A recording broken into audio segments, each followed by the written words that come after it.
আমাকে শুভেচ্ছা জানানোর জন্য আমার জন্মদিনে এসেছেন, তার জন্য আমি খুবই কৃতজ্ঞ, আনন্দিত, উৎসাহিত।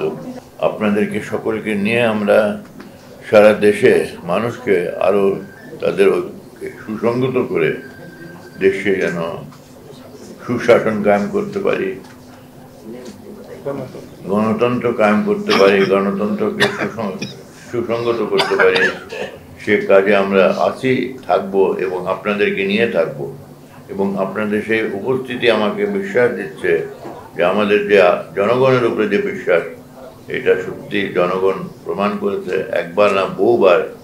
এই দেশের জনগণ দেশের স্বার্থে যখন কোনো প্রশ্ন ওঠে তাদের ঐক্যকে তারা ধরে রাখে, যে কোনো ঝুঁকি নিতে তারা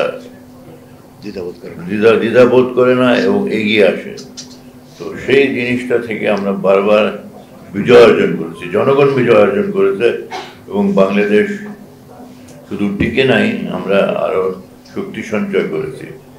সারা পৃথিবীতে আমরা আস্থা অর্জন করেছি সকল দেশের, যে না, বাংলাদেশের মানুষ সত্যি গণতন্ত্রের জন্য, আইনের শাসনের জন্য যে আন্দোলন করে গেছে, সেটা সারা পৃথিবীতে গণতন্ত্রকে সুসংহত করার ব্যাপারে ঐতিহাসিক অবদান রেখেছে এবং রাখতে থাকবে।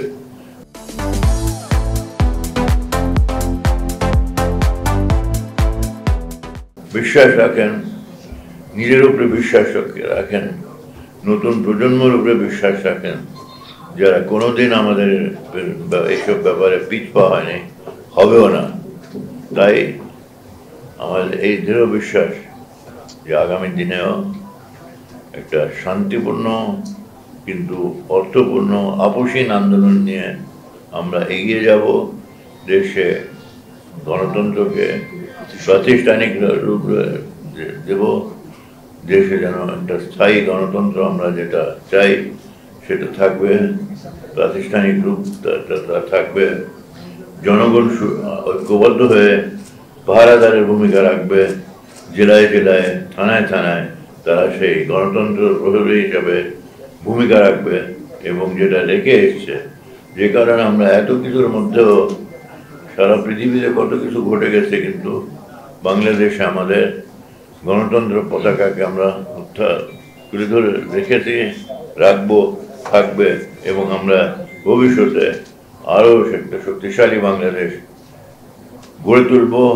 আমাদের ভবিষ্যৎ প্রজন্মকে নিয়ে তাদের একটা উজ্জ্বল ভবিষ্যৎ আমি লক্ষ্য করছি, যে উজ্জ্বল ভবিষ্যৎ আমাদেরকে সবাই মিলে গড়তে হবে এবং আমরা গড়তে সক্ষম হব।